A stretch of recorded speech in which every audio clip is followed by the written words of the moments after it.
Chairman থাকা অবস্থায় শ্রমিক কল্যাণে যে 486 কোটি টাকা এবার বিধান মোতাবেক তাদেরকে দেওয়া হয়েছে, সেখান থেকে এই টাকাটা আপনারাও জানেন যে গ্রামীণ কল্যাণের থেকে তারপরে সেটেলমেন্ট এগ্রিমেন্টের মাধ্যমে শ্রমিক কল্যাণের যে দেওয়ার জন্য ট্রান্সফার, ওইখানে টাকাটা ট্রান্সফার হয়ে যাওয়ার টাকার সিগনেচার হচ্ছে আলাদা। শ্রমিক নেতৃবৃন্দ এবং গ্রামীণ টেলিকমের পক্ষ থেকে আইন মোতাবেক তাদের সিগনেচারে ওই যে লয়ারের টাকা, মামলার খরচের টাকা তারা বিয়ে করেছে, কারণ গ্রামীণ টেলিকম থেকে দেওয়ার পর তারা এখানে ক্ষমতা। কিন্তু সেইখানে তারা মিথ্যা কথা বলে ডক্টর ইউনূস সাহেব টাকা প্রস্তুত করতে মানি লন্ডারিং করেছেন এবং ওনার অন্যান্য ওনার নির্দেশ হয়েছে। এইভাবে দুর্নীতি দমন কমিশন মামলা দায়ের, এই মামলাটি থেকে ওনারা জামিন নিয়েছেন এবং চার্জ হিয়ারিংয়েও আমরা বলেছি যে এই মামলাটা আইনগত হবে। তারপরেও নিম্নবিজ্ঞ আদালত গত সরকারের আমলে চার্জ বের করে করার পরে এইটাকে ওয়াশমেন্ট বাতিল করার জন্য আমরা হাইকোর্টে, মাননীয় হাইকোর্টে এসে আমরা ওয়াশমেন্টের কথা বলেছি। কোর্ট আমাদের বক্তব্যে সন্তুষ্ট হয়েছিলেন, কিন্তু সরকারি ডেপুটি জেনারেল এবং অন্যান্য সরকারি কর্মকর্তাদের চাপের মুখে তিনি সেটা রায় ঘোষণা করলেন যে রুল পর্যন্ত অন্যায় হলো রুল না দিয়েও এটাকে আপনার বললেন যে ডিসচার্জ ঘোষণা। আর এখন পর্যন্ত আমরা ওই জাজমেন্টে পাই নাই, আমরা যে আমরা এখানে কিন্তু গতকালকে আমরা আজকে দেখতে পেলাম এবং আমরা খুশিও পেলাম যে দুর্নীতি দমন কমিশন এই মামলাটাকে রুদ্ধ করেছে এবং গতকালকে পিটিশন দিয়েছে এবং গতকালই নিম্ন আদালত মামলা বিশেষ আদালত রুদ্ধ করেছে।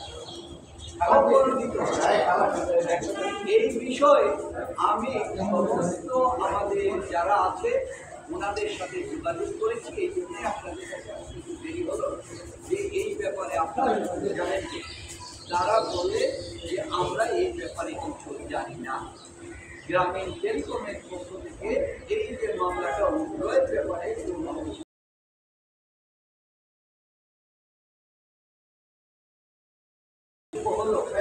আপনারা যে রাতারাতি মামলাটা উদ্যোগ করে ফেললেন, আমাদের এই যে ব্যক্তিদের বিরুদ্ধে মিথ্যা অভিযোগ দিয়ে জাতীয়ভাবে বলে, তাদেরকে আত্মসাধী বলে, মানি লন্ডারিং বলে, সারা পৃথিবীতে দেশের প্রতিটা মানুষের কাছে মিথ্যা জিনিসকে অপমানিত করলেন, সম্মানহানি করলেন।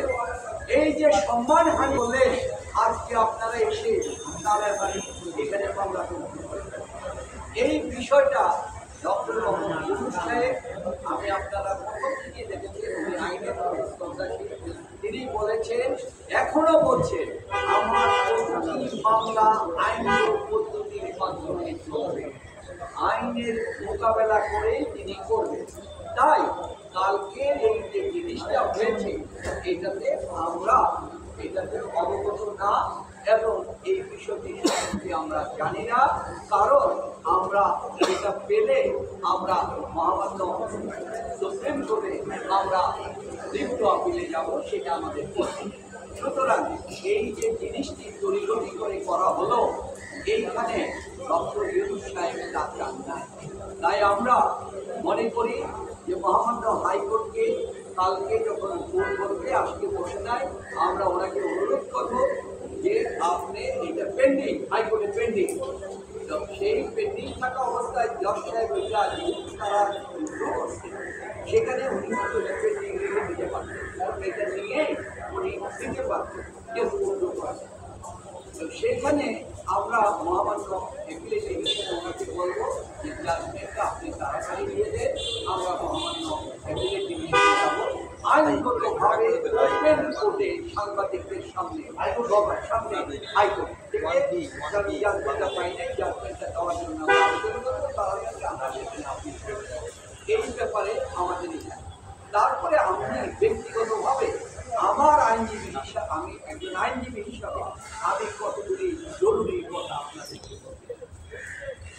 আমরা আপনারা এই ছাত্রদের বৈষম্যের আন্দোলন করে, কিন্তু সুপ্রিম কোর্টের যে কোটা বৈষম্যের চাইতে আরো জঘন্যতম জিনিস হয়েছে।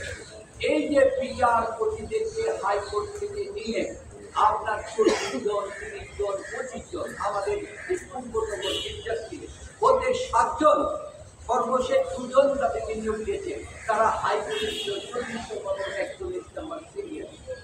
এই যে 15টা বছর বিচারকদেরকে হাইকোর্টে যারা আসে তাদের একটা আকাঙ্ক্ষা থাকে, আমি বিচারপতি হিসাবে ভালো চাকরি দিব, আমি প্রমোশন পাবো। এইভাবে করার পর তাদের কোনো বিচার ব্যবহার কোনো আগ্রহ থাকে না এবং সমস্ত বিচার ব্যবস্থাতে একটা ধ্বংসরূপে পরিণত হয়। আজকে যে মাননীয় চিফ জাস্টিস হলেন, আপনারা জানেন উনি গত 2 নম্বর লিস্টে ছিলেন এবং 1 নম্বর লিস্টে ছিলেন। উনি অত্যন্ত লেখাপড়া জানা জ্ঞানী ব্যক্তি। উনি বিদেশ থেকে অক্সফোর্ড মাস্টার্সে পড়াশোনা করেছেন এবং তার চেয়েও বড় জিনিস হচ্ছে তার পিতা হয়েছে মহাদেশের একজন সম্মানিত আইনজীবী, বিখ্যাত আইনজীবী ব্যারিস্টার ইশতিয়াক আহমেদ। আপনারা তা বলছেন। সুতরাং উনি তো এই চিফ জাস্টিস হওয়ার কথা আরো 5 বছর পূর্বে, সেখানে যদি নিয়মতান্ত্রিকভাবে করা হতো আজকে একটা তাহলে আমরা হয়তো এখানে আরো সুন্দর জাজমেন্ট পেতাম। তার এই জাজমেন্ট থেকে তাকে বঞ্চিত করা হয়েছে। এই যে বয়সটা চলে গেল, এইখান থেকে এই জিনিসগুলি হয়েছে। এটা নিয়ে আমাদের ব্যক্তিগতভাবে আইন বর্তমান যিনি আইন উপদেষ্টা আছেন তার কাছে আমার ব্যক্তিগত একটি আবেদন থাকবে। আমরা মনে করি বিচারক যারা যেভাবে নিয়োগ হয়েছে, কারণ আমরা দেখতে পাই যে একজন পিয়নের চাকরির জন্য তার ইন্টারভিউ হয়, কিন্তু বিচারপতি নিয়োগের জন্য কোনো ইন্টারভিউ নাই। বিদেশের পার্লামেন্টের মাধ্যমে পার্লামেন্টের কমিটির মাধ্যমে বিচারপতি নিয়োগ করা হয়। এখানে পার্লামেন্টের মাধ্যমে সেই কমিটিও নাই। তাই আমরা বলতে চাই তার মধ্যেও কিন্তু যে দলই করুক সবারই কিন্তু একটা রাজনৈতিক আদর্শ থাকে। আমরা বলতে পারবো না যে কারণ আদর্শ নাই, কিন্তু এই যে বিচারপতি যারা হয়েছে আমরা বলছি তাদের ভিতরেও কিন্তু ভালো বিচারপতি অনেকে হয়েছে, যে অনেকে ভালো বিচারপতি হয়েছে। এই ভালো বিচারপতিরা সম্মান মর্যাদা এবং জাজমেন্ট পর্যালোচনা করে যাদের বিরুদ্ধে জাজমেন্টে কোনো বিতর্ক নাই তাদেরকে যেন হাইকোর্টে রেখে যেন এটা সংস্কার করা হয়। এটা হচ্ছে আমাদের ব্যাপার, কারণ তাদেরকে গড়ে তুলতে দীর্ঘ সময় দিয়েছে সমস্ত কিছু। সুতরাং এই জিনিসটার ব্যাপার। আর আমি ওনাকে আবার অনুরোধ করবো, আপনি ইউনিভার্সিটির অধ্যাপক, কিন্তু প্র্যাকটিক্যাল আইনজীবী আপনার মিনিস্ট্রিতে আরও 3 জন আছেন। আমাদের একজন বিজ্ঞ সিনিয়র আছেন হাসান আলী সাহেব, এবং আছেন আজিজুর রহমান সাহেব, এবং আছেন সৈয়দা রেজওয়ানা হোসেন।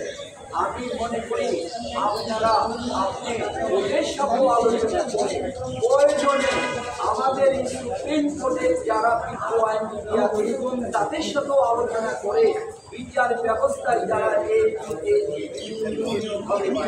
হবে এবং বাইরেও যারা পরিগণিত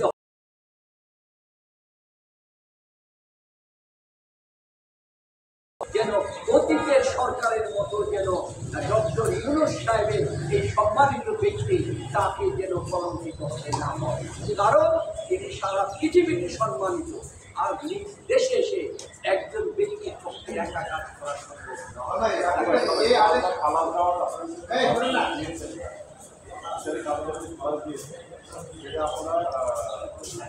না। আমরা বলতেছি, আমরা এই কথা বলতে চাচ্ছি না।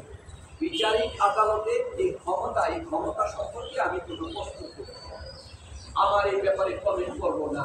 কিন্তু আমার প্রশ্ন হচ্ছে হাইকোর্টের মামলাটা পেন্ডিং আছে, আমরা হাইকোর্টের জাজমেন্টটা এখনো হাতে পাই নাই।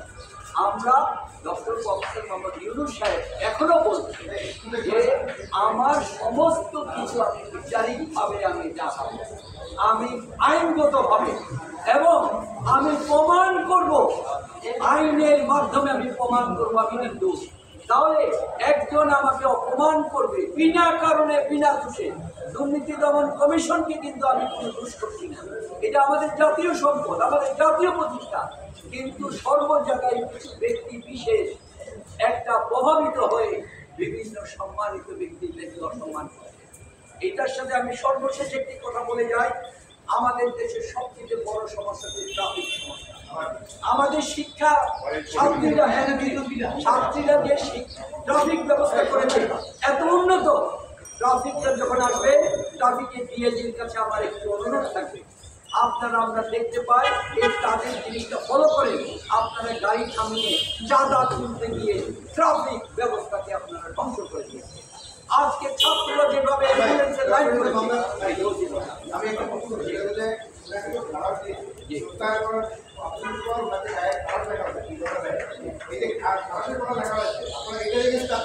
না, আমাদের মামলাটা পেন্ডিং, হাইকোর্টে পেন্ডিং থাকা অবস্থা তো নিম্ন আদালত এখানে কলম ধরতে পারে না, এটা হচ্ছে নিয়ম। আমরা আইনগতভাবে জিনিসটা মোকাবেলা করার জন্য আমরা এসেছি। আমরা এই অর্ডারটা হাতে পাওয়ার পর আমরা মোকাবেলা করব, সুপ্রিম কোর্টে যাব। ওকে, ধন্যবাদ। দিন শেষে এই লাস্টে এই কথাটুকু দরকার ছিল। এইটা তো আমরা যখন আইনের মাধ্যমে এটা প্রমাণ করতে পারবো তখনই তো আমরা ব্যক্তিগতকে চিহ্নিত করার জন্য প্রচেষ্টা নিতে পারবো। এর আগে পর্যন্ত আমরাও আবার আইনকে লঙ্ঘন করে থাকি। সুতরাং আমাদের আমার মক্কেলদের নির্দেশনা হচ্ছে তারা সমস্ত দিনে আইনগতভাবে নেবেন। পূর্বতন গভর্নমেন্টের মতো বা যারা আছে তাদের ওই আদর্শটা বা নীতিটা যেন প্রতিপালিত না হয়, আইনকে যেন সর্বোচ্চ মর্যাদা দেওয়া হয়। আইনের বিধান অনুযায়ী যদি আইন বলে আমি দোষী, তাহলে দোষ মেনে নেব। আইন যদি বলে কেন এটা মিথ্যা বানোয়া, না আমি তা বলছি, আমি বলছি হাইকোর্টে মামলা পেয়েছি অবস্থা এই নিম্ন আদালত পেন্ডিং রেখে উচ্চ আদালতের নিয়ম হচ্ছে উচ্চ আদালতের তার উচ্চ আদালত তাকে সম্মান জানিয়ে তারপরে জিনিসটা করা হয়।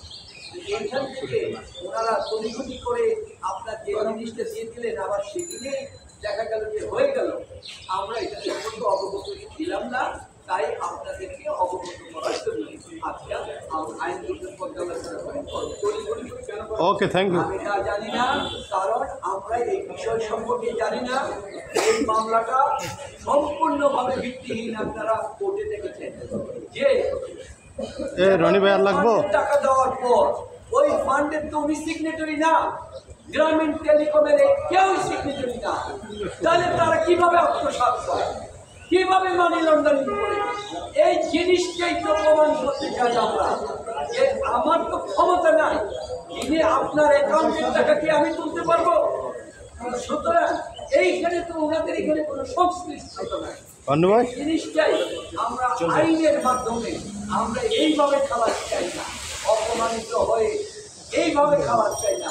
আমরা অপমানের জিনিসটা আমরা তুলে ধরতে চাই যেন বিচার ব্যবস্থার প্রতি এবং দুর্নীতি দমন কমিশনের প্রতি যেন মানুষের আস্থা ফিরে আসে এবং সেভাবে ওকে, ধন্যবাদ। টেলিভিশন জায়গায় পাবো না।